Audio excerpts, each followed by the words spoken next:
The timer is scaring me. Thanks. You can pet him if you want.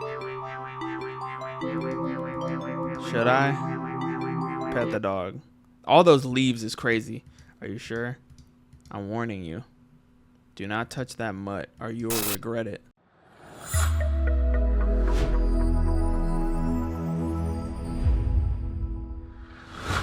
What's poppin', it's your boy Hippie Gunplay, and today we are playing Do Not Take This Cat Home. Now, I know I normally go against the grain when it comes to rules. I did not listen in this one, alright?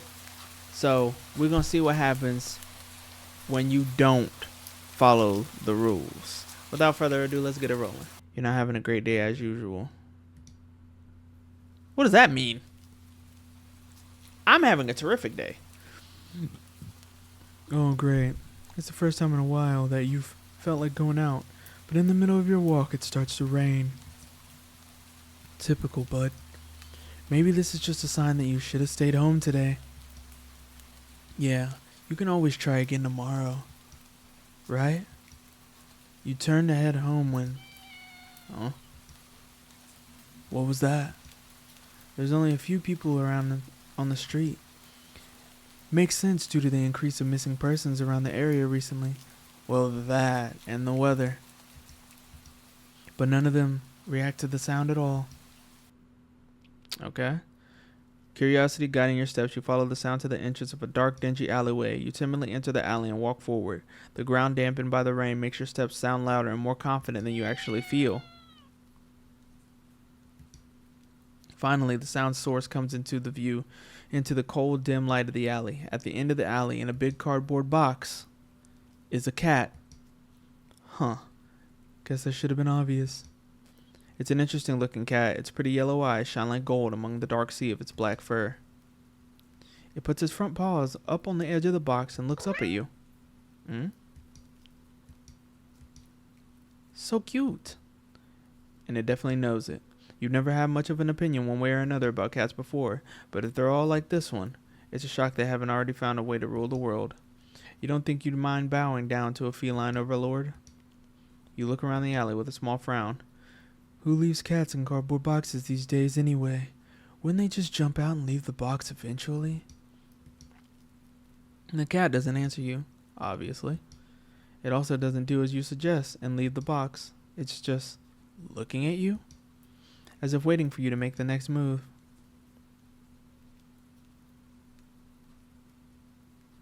Don't take it home. Oh my god, Nico, you did it again. With a sigh, you take a decisive step back. As cute as the cat is, you really can't afford to be taking in a pet on a whim. Rent's coming up soon, and your job doesn't exactly leave you rolling in dough. You give the cat a sad nod. Sorry. Good luck out here, okay? You turn around and leave the cat in the alley behind. Rain is picking up. Time to head home. Ending question mark. Not a fool.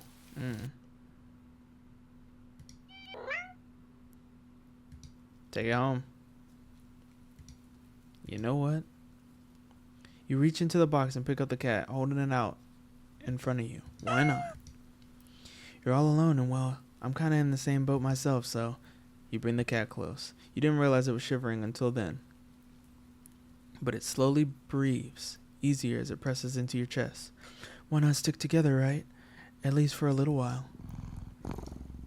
You think a little while, but it'll probably be more like a day. You'll be responsible and take it to the shelter tomorrow. But for now, let's get you out of the rain, okay? We head to the crib. You stop by a small local pet store for some cat food and then head back home. You live in a modest apartment.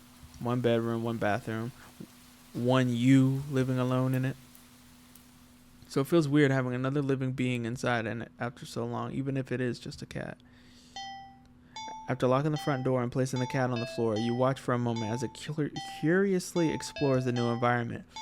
Leaving the feline to its own devices, you set about making the both of you some dinner. You take out the can of cat food and open it up with the tab on the top. You put some cat food on a saucer and click your tongue to call the cat over to you. It perks up at your beckoning and rushes over. It looks at the plate of food. and completely ignores it. Not hungry, I guess. You try to not let it annoy you. The cat doesn't understand the concept of money to appreciate that you spent hard-earned cash on it. It's just a cat after all. I'll just leave it here. If you get hungry, leave it later, okay? The cat rubs his body against your leg with a purr. You smile. That's good enough of a thanks for you. It follows you into the kitchen as you start making your own dinner. You decide that you have enough ingredients for a sandwich. Bread toasted, mayo mustard spread, turkey and cheese, and lettuce perfectly placed. Tomato slice. Ow! You cut your finger on the knife while slicing the tomato. Stupid. You feel a little embarrassed for such a blunder inside, tossing the knife onto the cutting board. You're about to head to the bathroom for a bandage when the cat hops up on the counter, sniffs the knife, and meows almost pointedly at you. Don't worry, I'm alright. It was just a... You watch as the cat starts to lick lightly but enthusiastically at the blood on the knife. At your blood. You're so shocked by the time you come to your senses, the knife has been completely licked clean. The cat sits back staring at you. You feel a little uneasy. Sure, cats are meat-eating predators, but that was a little weird, right? Surely you're no cat expert, but that was definitely not something an ordinary cat would do, right? Well, regardless, you're not about to abandon a cat in need while it's still raining outside. Not after all your efforts. You were going to take it to the shelter tomorrow anyway. What's one night of awkwardness? Weird or not, it's just a cat. The rest of the evening, unfortunately, goes downhill from there. Even after covering up your fingers cut with a bandage, the cat keeps trying to lick at the wound. While you're eating your sandwich, while you're cleaning up the kitchen, while you're trying to watch TV, you gently push it away every time, but you're starting to get worried at the strange behavior. What if it got a taste for blood and thinks you're food now? You're not sure what it'll do if it starts to get more aggressive. You keep thinking about the cat food sitting in the corner, untouched. Enough already. You shove it away once more forcefully, this time out of annoyance. You feel bad immediately. Before you can do anything, the cat meows sharply at you and dashes off around the corner and into the hall. You sigh deeply. At this point, you're just worried that it's going to take a bite out of you in your sleep. Maybe a vet will have an idea on how to calm it down. You can only hope. You don't have many other options left than tossing the cat out into the rain. After finding the number of a local vet, you pick up your landline and the lights just went out. Great, just great. The rain must have knocked out the power. You check your cell phone only to find out that it's out of batteries. You must have forgotten to charge it before leaving out earlier. The outing must have been so spur of the moment that it had no doubt messed with your usual routine. You grab a flashlight and turn it on. It's quiet. Too quiet. Did the rain stop? But then, why did the power go out? You look outside. The sky's pitch black. What time is it? You turn to check the clock. Help. Kill. Okay. Dead. The cat sits on top of the digital clock, just staring at you. Thinking now, you realize the clock shouldn't be working at all with the power outage, but the numbers are lit up and going completely haywire. The cat stares at you as completely still. You think it was a statue if you didn't know any better. It's not giving off any indication that it's alive. It's not blinking, it's not breathing, but its eyes. This isn't normal. You're afraid. You want to run, but you're afraid of letting the cat out of your sight. You consider tossing the cat out after all, but as soon as the thought enters your head, you feel a sharp urge to vomit. Those eyes, its eyes hold you still. Even with your flashlight trained on it, its pupils are large, round, inky pits. The flashlight flickers. And the cat is gone. Fear immediately grips your mind. The silent, punctuated with a rapid pumping of your blood in your heart, is overwritten as your eyes slowly start to pick up the sound of static all around you. How is the clock working with no power? You don't know why such a question matters at the moment, but you feel as if having the answer will make sense out of everything that's happening, that order will be restored. But no answer comes to mind. You back away from the clock and feel as if the air itself coils tightly and abruptly in response, like a predator prepared to bounce, but waiting for your next move. But you're afraid to move. You're afraid to even take a breath. But you can't stay still forever, right? Whatever is watching you, you can already feel its impatience. It's too eager. You don't know how you know this, but you can sense it as clearly as if it had whispered. I didn't like that at all. Right into your ear, right into your soul. It won't let you wait it out. Not that you could, even if it did. You can't stay here. You have to run. With this thought, a sudden primal instinct awakens within you, making you tear yourself into a hasty burst of movement, of action. But you're still weak from the fear grip on your mind. Your legs tangle together under you in a haste and you fall to the ground. Ooh. A sharp pain explodes in the center of your foot. At first you think you've broken your ankle, but something warm and wet trickles down the length of your foot, pooling underneath it. You hear the sound of metal scraping on the tiles after skidding across the floor, as if it had been kicked. Winding from your fall, you look up in a daze and see the object glinting in a strange light coming in, the light pouring in from your now open front door. The thoughts of how, who, when, what, in regards to your inexplicably open door screech to a halt as your brain finally identifies the metallic object you've been staring at. It's your kitchen knife, and it's still tinted red from the earlier blender, but that's not right. Wasn't it completely licked clean by the... You gulp dryly at the pain in your foot. You barely have time to wonder how the knife ended up on your living room floor to be stepped on instead of resting on your cutting board in the kitchen where you left it. When you spy something in the darkness just beyond the knife, it spies right back at you. A pair of glowing golden eyes come forward as the cat emerges from the shadows into the light from your doorway. It pads lightly over the knife as if skipping in delight, and bends down to lap up the blood dripping from the blade. Your senses slowly begin to overwhelm you, the chill of the air as it starts to suffocate you under its weight. The sound of your shaky breaths discordant against the static now piercing your skull. The dryness on your tongue spreading to your throat. The incomprehensible sight of the stray you'd taken in, licking away at your kitchen knife once again, completely clean. The scent of blood from your fresh wound on your foot. Blood. Golden eyes slide up to you as if in response to your sudden realization. You're hurt. Your foot is bleeding. You're bleeding. You're bleeding. The cat barely moves, shoulders twitching as if considering the act of pouncing forward. But you're already on your feet and out the door. You run, or rather limp, down the empty street. The sky is black and bleeding red, but there's a strange light emitting from nowhere that casts everywhere else in white.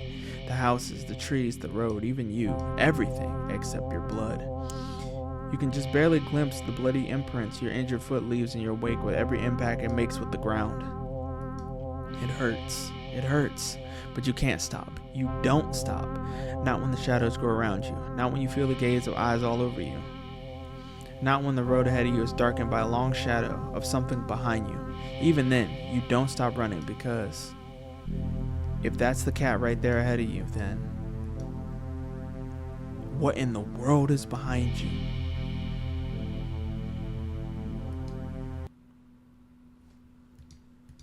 Huh, interesting. How very, very interesting. Ending 0, it begins.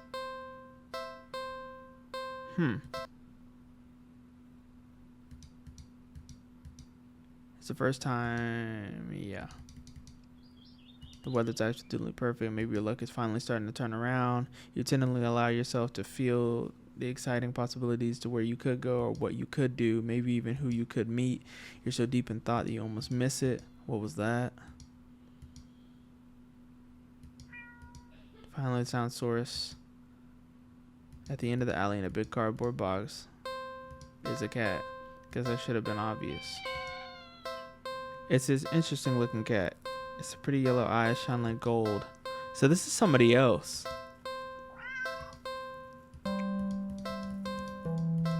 You look so familiar. Then again, it is a cat. Not many different ways for a standard black cat to look, after all. This one's sure a cutie though. Not glaring at you or hissing at you. It's just sitting there patiently, waiting for you to do something. Do not take the cat home. You'd never take this thing home with you. You just can't take it home with you. You're a responsible adult. With rent and bills to pay for, not to mention, huh? You need to buy food to survive too. There's no way you could take care of a cat long term. You can barely afford this little outing on your day off. What to do? Leave it. You don't think it's a good idea to get the cat's hopes up. What if it gets attached and somehow tracks you down? You'd never get away. Sorry to see you around, I guess. You stand there, the cat watching your every move. You make it halfway out of the alley.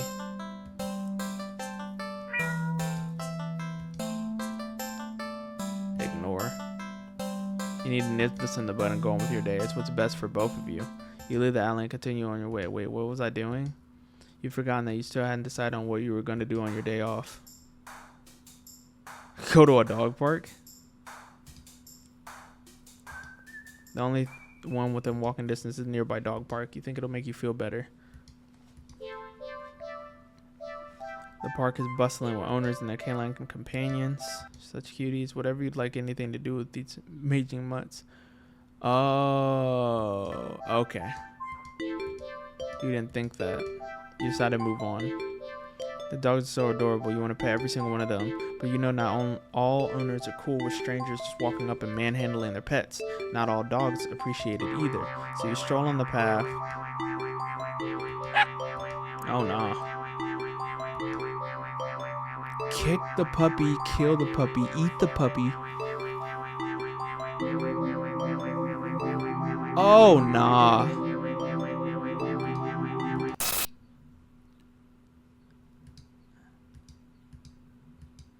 You barely managed to rein the reflex to throw the puppy as far away from you as possible. With shaking hands, you quickly place the puppy on the grass and take several jerky steps back. The owner seems confused, but you just wave at them in a daze before he starts stumbling away. What in the world? Maybe you should leave. I'm gonna stay. You stay at the park. You try to calm down, but every so often one will run up to you. And then they look wrong. Their owners don't seem to notice. You find a bench and sit down for a quick break, closing your eyes. This wasn't the best idea after all. Maybe you should have stayed with me instead. Oh. You've broken out of your thoughts when something lands gently on your lap. You look down to see a frisbee on your thighs. Can you throw it back? But more importantly,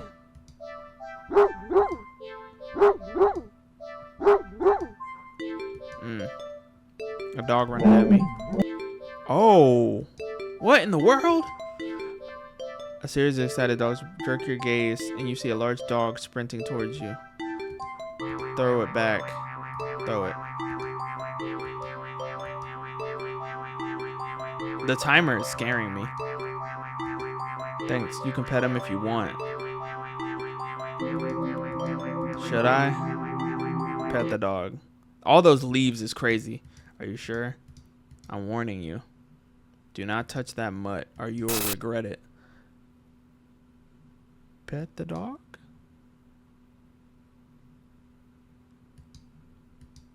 That was scary. You reach out your hand and you pet the dog. The dog seems pleased.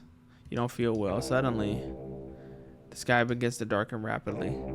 You look up along with all the pet owners to see the sun has been eclipsed by the moon in a blink of an eye. You vaguely remember that you should never look directly into an eclipse. For some reason, you don't look away. A loud piercing yowl fills the air, shaking the ground beneath you. You instinctively move your hands in order to shield your ears, but... What? Your hand has been cautiously pressed upon the dog's head, comes away with some resistance. Like sticky slime almost cementing your hand to the dog's head. The slime stretches with your movement. As the canine begins to just melt. It melts and melts. Until it becomes a pile of goo at your feet. You dazedly look around at the dog's owner, only to find an empty pile of familiar clothes where they once stood. You see similar piles of clothing next to the piles of goo scattered across the park's open field. All the dogs, all their owners. The melted goo of the dog in front of you then starts to move with a shudder.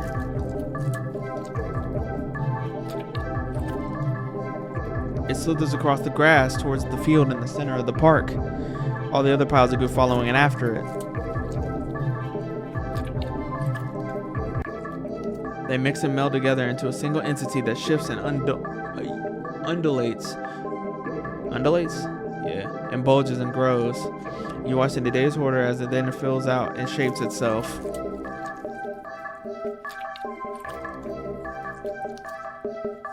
Into a behemoth of a dog, snarling and frothing at the mouth, red eyes frantic and searching. Before the glowing orbs land directly on you. The rumbling growl emits so low and deep, you can feel the sound of it crash into you. I mean, it's too late to leave, but I'm leaving. I see that. You had your chance. Better start running. You try to run, but you're not fast enough. The behemoth barely takes a few leaps before it's already towering over you. Ooh. Ooh. It tears you apart until there's nothing left. Ending 21. Dog person. Alright, obviously there's a lot of endings. I could come back to this game and play it all week long. Alright? If you want to see any more endings, let me know. Or play it for yourself.